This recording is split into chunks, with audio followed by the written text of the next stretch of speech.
Hi,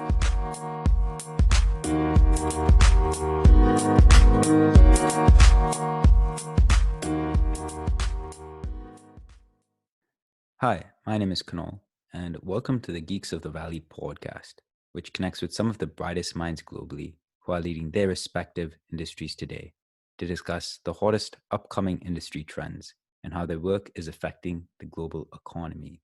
This morning, from Kuala Lumpur, Malaysia, we have a very special guest joining us, the founder of Fintech Lab, a board member on Malaysia's External Trade Development Corporation, and the general partner and co-founder of Ficus VC. Please welcome Miss Rina Neoh. Rina, thank you so much for joining us today. Thank you for having me. And how are things in light of COVID in Malaysia?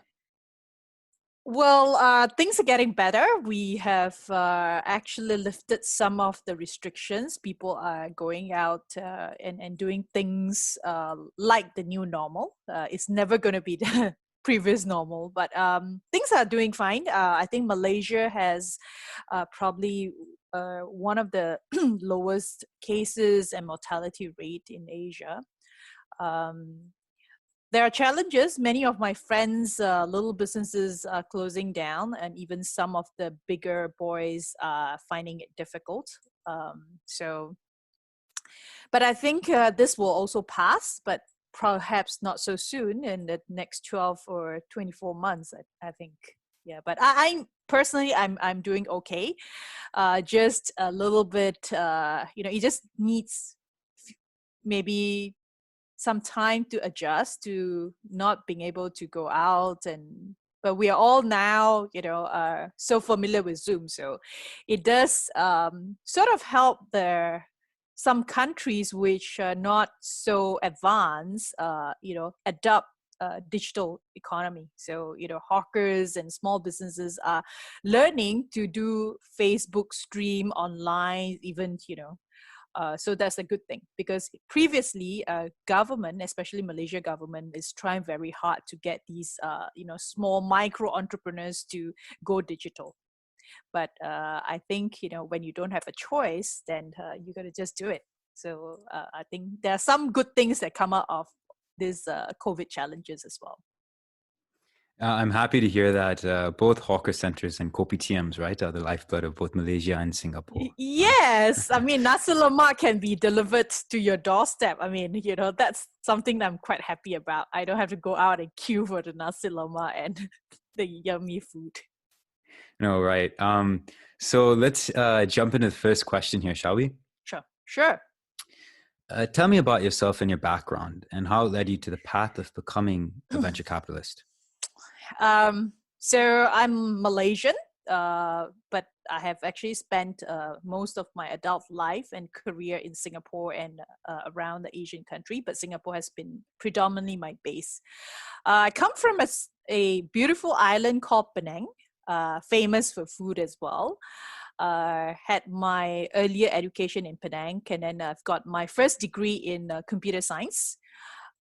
Decided to work in Singapore because I wanted to be in a first world country where there are more opportunities, especially in the industry that I'm in, computer science.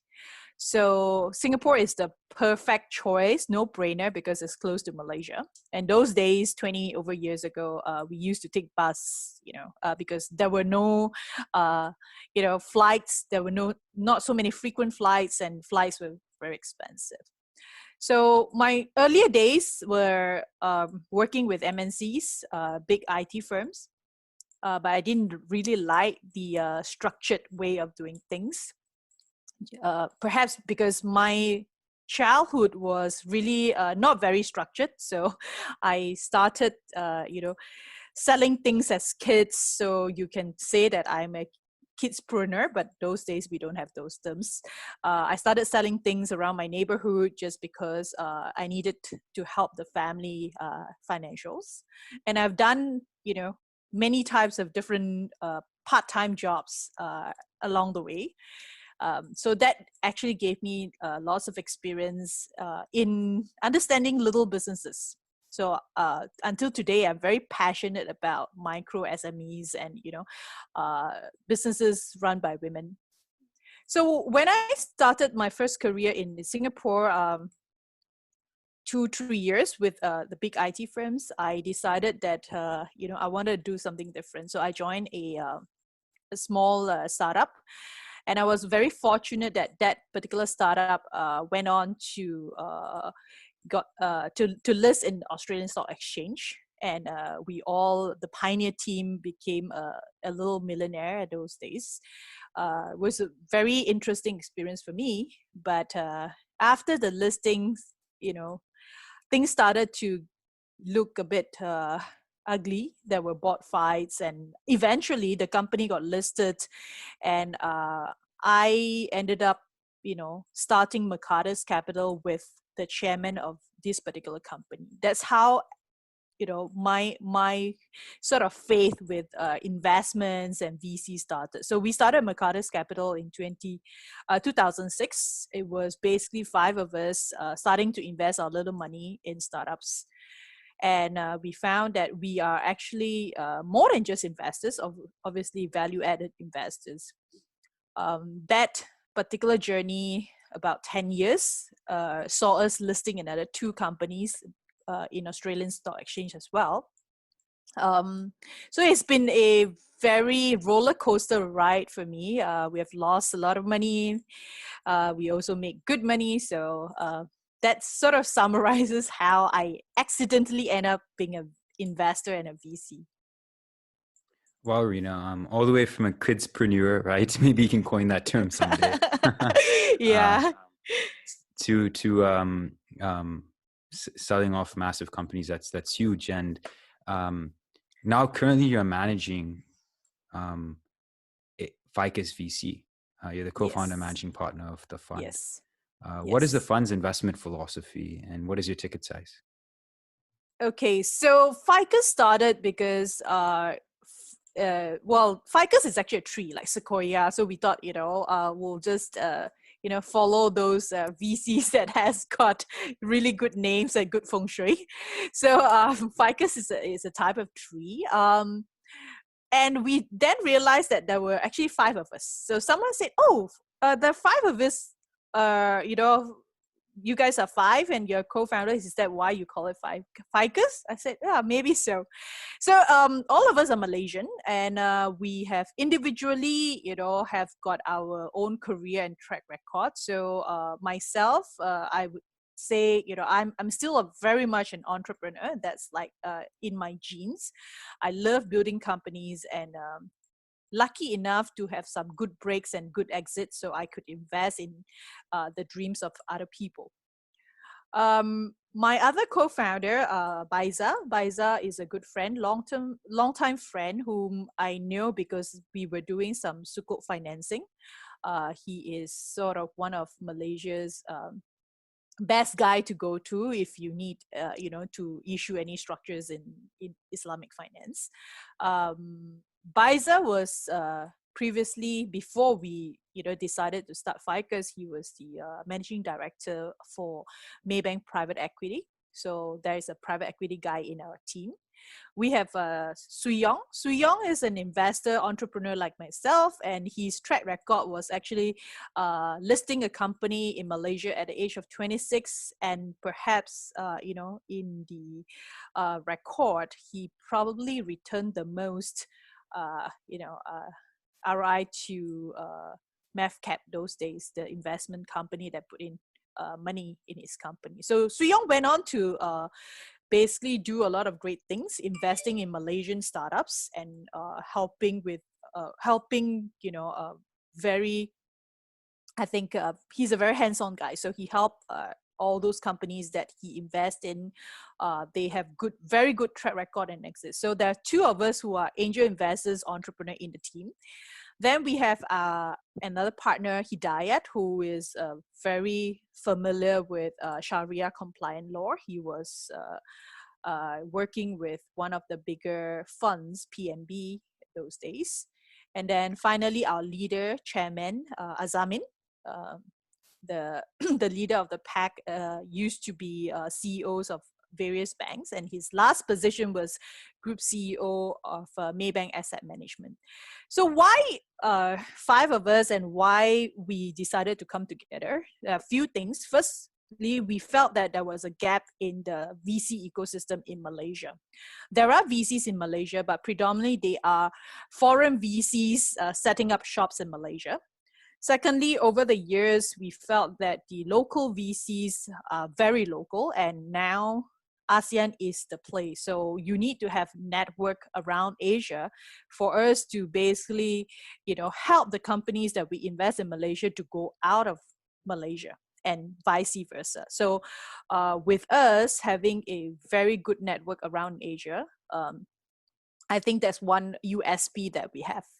Secondly, all of us are not first-time, investors or fresh graduates with Ivy League universities that decided to be in VC. We have, lost money. We have, made money, and that kind of experience, collectively sets us apart from the other VCs. I mean, VCs are very competitive market as well. We are all chasing the same deal. Of course, we collaborate as well, and I think that should be the way, because for Ficus, we know where our strength is. We are basically people, in the team. So Yong and myself, we invest personally our own money as angels. And then we are able to sniff out ideas, help them, become a startup. And then we have people there who could help with the scale up, the M&A, the listing work. So there's like a holistic team working with the startups as well. So that's where we see that, where our USP is. In terms of ticket size, we invest between 1 million ringgit up to 2.5, 3 million, depends on the deal structures. So, for example, Ficus, we would concentrate more on seed and pre-seed, but we do have an allocation for pre-IPOs, because you just have to balance your portfolio. In terms of industry, we like tech, just because Swee Yong and myself, who are the hunter for deals, we are very familiar with the tech industry. But Malaysia, because of our geography and all this, we see a lot of agri-tech as well. And of course, in FMCG. But if we were to invest in FMCG, it has to be tech-enabled. Right. So if I were to invest in a nasi lemak stall, I need to a nasi lemak brand. I need to be able to see that the nasi lemak brand uses, technology, and this brand can actually be, delivered all over the world. So that will be our investment philosophy, and the industry that we focus on. Rina, that's very, very interesting. I mean, for most of these VC teams that you kind of see out there, right? They don't have that diversity from early stage to growth equity to private equity, right? And yes, you guys are that one-stop shop in a way. So very, very interesting. Yeah, it comes with age, I guess. So all of us are like in our early 40s, and the chairman is in his 50s. So we specifically, we are friends to start with, and we know each other's strength. I think, in every company, and I considered ourselves a new startup as well, because this is our new venture fund. But all of us have got different strength, different network, and most importantly, we know that we can work together, and that's very important, because you can be managing, a 100 million fund, but the team, working together is, there is no synergy. Then I think it's quite, stressful as well, right? No, right. I can't agree more with that. When it comes to this, you said 1 mil to 2.5 million ringgit, right? So that, just for the listeners out there, that converts to, that's between 230,000 to 600,000 USD, if I'm not wrong. Yes. Yes. Very cool. Yeah. So moving on to our next question. Mm-hmm. You're also the co-founder of Fintech Lab and a training accelerator in Malaysia. Yes. Can you tell us more about this experience and how it has helped you shape the local startup environment within the country? So Malaysia is I think the startups or the founders in Malaysia, they are pretty lucky. I mean, Malaysia is one of the countries that, fortunately, the government embraces technology. So we have many agencies, government agencies that provide grants and support to startups. Compared to other developing countries. So being a Malaysian, I think, this is something that I'm very happy. The government is actually putting a lot of effort to help the youth, especially, build their dreams. Why Fintech Lab?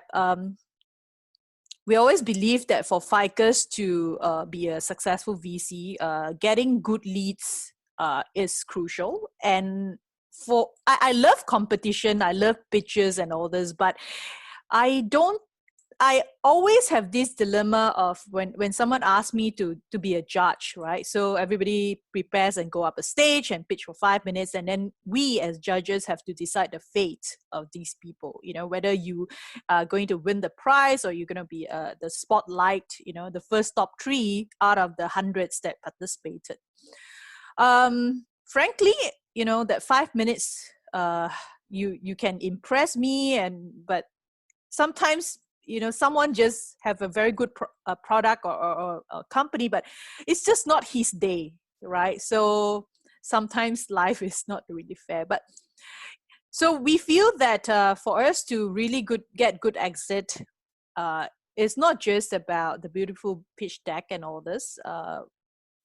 After 20 years of investing, we cannot agree more that the real driver is really the team. So we would love to spend more time with the team, and one of the easier way to do that is basically to basically embrace the team at early stage, because VCs don't look at early stage companies like pre-revenue. So having an accelerator actually help us to funnel the potential investing companies. And also because I love education, and I felt that some of the accelerators around the world, they basically have very good programs. They teach you all the technical stuff that you need to learn, that you need to know, but there are certain things that they don't teach.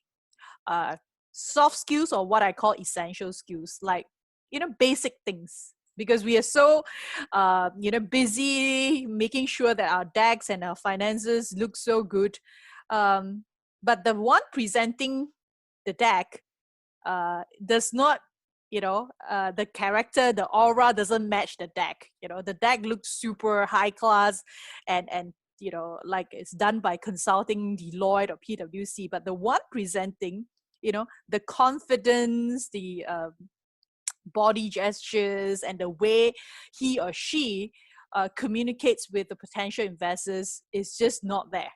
So for Fintech Lab, that's one area we focus on. And Fintech Lab is actually quite young. We're about 2 years old, but I'm very thankful to my very hardworking team on the ground that we have managed to really conduct lots of very impactful programs. We chose to actually address the micro SMEs instead of the blockchain startups, that they can join any accelerators in the world, but Fintech Lab is specifically focused on micro SMEs. We recently just finished a pilot program in Sabah in the East, where we take on about 10 micro entrepreneurs, and they basically, some of them do not know how to speak English, but I can speak Malay and my team can, so it's fine. And they have decent products, but they lack of self-confidence. They don't have a brand story. They're just selling in expos. But little did they know that they were, because of they are doing all these handicrafts and all this, right? They actually give work to their community up in a mountain and all this.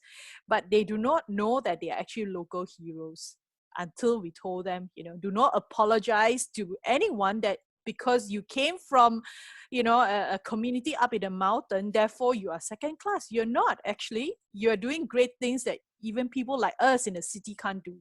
So I was very glad that we managed to take them on. And now, they just graduated recently. The program is funded by an agency called MARI, that basically wants to the micro SMEs and single mom and very backward industries to adopt technology. So just a few days ago, because they were so pleased with the progress of these 10 entrepreneurs. Some of them actually managed to sell their products overseas. There were like a group of them that managed to export as well, even they are very little. So Marie has actually said that they want to continue this program through Fintech Lab and our curated curriculum. And they are going to probably roll it out to 1,000 micro entrepreneurs, which is a very good achievement for Fintech Lab. Yeah, so for Fintech Lab, I think the focus is really on micro SMEs, because we as the founders felt that the calling is really to help micro entrepreneurs, and then hopefully after working with them for a period of time, we can also build good pipelines for Ficus. Truly well said, Rina, and what a moving story. Interpersonal skills as well as the soft skills, I think those are very, very crucial things, and it's great that Fintech Lab is really trying to cultivate those skills for the local founders. Yes, because I think it's easy when you have founders with tech backgrounds and all this, but sometimes when you're just a normal business, sometimes who wants to invest in you and who wants to give you a chance very much depends on basic things like manners, whether you have decency, whether you are sincere, and these are the things that I don't think any if you go to any accelerators, they will point it out. So what we did was really we basically record their pitches from day one. I made them tell me about their brand, 2 minutes, and for every step of it, right, I want them to see the progress, because how you present yourself, the first time, determines a lot of things. So I'm very glad that when they finish the program, they're able to actually stand in front of the audience, tell their story so convincing, because they really believe in it, but perhaps they do not know how to put it in words, right? That's where we come in and say, so I have my team sitting down with them, creating logos for them, helping them get their products on board the e-commerce site. And throughout this process, they learn, and they actually, feel that now they're more clear about what they are selling, what is so unique about their product, because previously they were just selling like everybody else in the wet market. So I guess the satisfaction was really to give them a platform and to tell them that, hey, you're doing great things, and this great thing, although now is in Sabah, it could be in the whole of Malaysia, and soon perhaps in the region. So for me at this stage of my life, I think being able to really do my little part and supporting these micro entrepreneurs is greater than of course finding a unicorn and just having a financial gain through the investments. But I'm realistic. I have portfolios that are pure financial because you just have to balance your portfolio strategy as an investor. But if you ask me, I really love to work with these micro entrepreneurs. Now I want to take a moment to really focus on this question. What is it like being a woman-focused investor in ASEAN, and more specifically Malaysia? Well, being a woman, being a career woman is definitely not easy because of the expectation from the society, and especially women in the investment industry or capital market, if you liked. Definitely not easy. There are situations that you just have to learn how to navigate when you are meeting with your peers, your investors, and your colleagues. Especially in Asia, women, because of the education systems, because of the upbringing, for example, if I were to climb the trees, my mom would be scolding me. But if my brother climbs a tree, it's pretty all right. And so from young, I guess that how the parenting styles and your environment does have some form of influence in in the girl's life when they're growing up. So for me, it wasn't that difficult because during my early childhood, my parents, they were separated, so my mom was busy with her, just putting food on the table, so I'm pretty much left alone. So nobody scolds me for climbing trees and doing silly things. So that sort of like really mold my characters. And I've been always sort of like have self-confidence in myself because I just have to do things myself. So that I think is the biggest influence in my career. I'm always not afraid to speak up, which I find very rare in the Asian context, because in our education system is always the teacher saying this, and then you just have to take and accept what it is. So education and context is very important. And when I grew up, I was very fortunate to have worked with very good mentors. And fortunately, most of them are men. They are much, much older business tycoon that also gave me lots of mentoring session when I had difficulty, in some situations. Truth be told, I think when I work with men, they are very focused on the subject matter. They don't take any arguments or any, disagreement to heart. Like, I think if I'm going to say this, I think some women would probably throw eggs at me. But sometimes women, we are built that way. We tend to take small little things to heart, and we tend to zoom into micro things. But we sometimes forget to look at the big picture. So the training that I've got from my mentors, I think also helped in shaping, my character, my perception about things. So being an investor, angel investor in Southeast Asia, there are very few women angel investors. Most of the time, what I notice is when women have spare cash, they would love to start their own businesses. So we have actually many women female founders around. And one of the challenges is that we have a lot of female founders that intend to keep their businesses to themselves. So there is no intention to expand it because we don't take risks. A good example would be like, I always use this example. My mom would go to the neighbor and borrow a pinch of salt. When she needs to return, she will top it up with maybe a cake or something else. So women, when it comes to fundraising, women don't like to borrow money. Women don't like to take, favors from people. So that leads to the question of, the question that always thrown to me, like being an angel investor and being a women entrepreneur. I think one of the biggest challenges that women has is when it comes to fundraising. And there was statistics that actually pointed that, even in Silicon Valley, the percentage of women founders getting funded is very low compared to the guys. Just because I think is the expectation.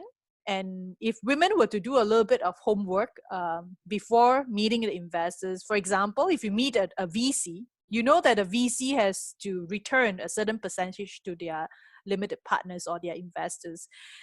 If a woman goes to the VC and say, I only need $5,000 and I will use the $5,000 very carefully, and in 5 years, I'm going to return you $7,000. Although the product, the services, all the business idea is so cool and I love this to invest in this women, I can't because I have a mandate. I need to look at companies that can give me, this return that is expected of me. And that doesn't just fit into the VC world. So perhaps a good angel investors will be, sort of like have that kind of appetite. I think the last thing I would say is it's definitely not an easy role to play. You have got, peers that look at you in different lenses. But if I don't care, it doesn't matter. That's what I always tell myself. I just have to be professional and walk into the boardroom when I have to negotiate. I just have to be myself and just don't have the mindset of me being a woman, therefore I am, a class below anyone. So, and I don't think I want to benchmark men, as my where I want to be. I want to replace a man in this position. I just want to be the best of myself, the best version of myself. And I'm not sure why women always benchmark like, to be equal to men. I'm not sure even men is that good. So I do not think that we should be benchmarking, I want to be equal to men. So I don't buy that kind of motto. Yeah. Very well said, Rina. Honesty and a very solid perspective. Moving into the next question. Currently, Ficus invests in over 12 different verticals, everything from blockchain to e-commerce to big data to animation. Mm-hmm. What are some of the most interesting startup investments you have made and some major trends you are seeing within Malaysia and Greater ASEAN? I think fundamentally, we love, because we have people, team members from private equities background, asset management. We do look at fundamentals. We are not so keen on those with, huge ambition but no fundamentals. So regardless of industry, because we ourselves have been business builders as well, so we look at really fundamentals. We look at governance, and there are two that we are about to deploy. The funds is actually in a logistic company, which is a huge gap, because e-commerce companies can come and go. Ultimately, the boom of e-commerce, the one that is slowly staying at the side and reaping all the benefits are the logistic companies. And we felt that Malaysia, especially, there is a huge opportunity for logistics, especially in a very specific logistic industry like the cold chain, which there are not many there. And then logistic companies that basically don't just serve the B2C, but the B2B model. Ficus is a new fund. We are the first Sharia-compliant fund, I would say, in the world, because previously I think IDB was trying to do that, but we are the first to start. And definitely, if you ask me which are the first few that we will deploy, definitely is in the area of logistics, definitely is in the area of fintech, because there are so many I would say unbankable or not bankable individuals in Southeast Asia country. So definitely logistics and fintech will be the first two industry that we will definitely look into and would put our first bet on. Rina, you mentioned a very interesting thing. Can you expand a bit more on what it is to be a Sharia compliant fund? Okay, I'm not a Sharia compliant expert, but if I could put it in the layman's term, basically, everything that is everything that is sort of like not in the gambling industry, not in the liquor industry, we consider it halal.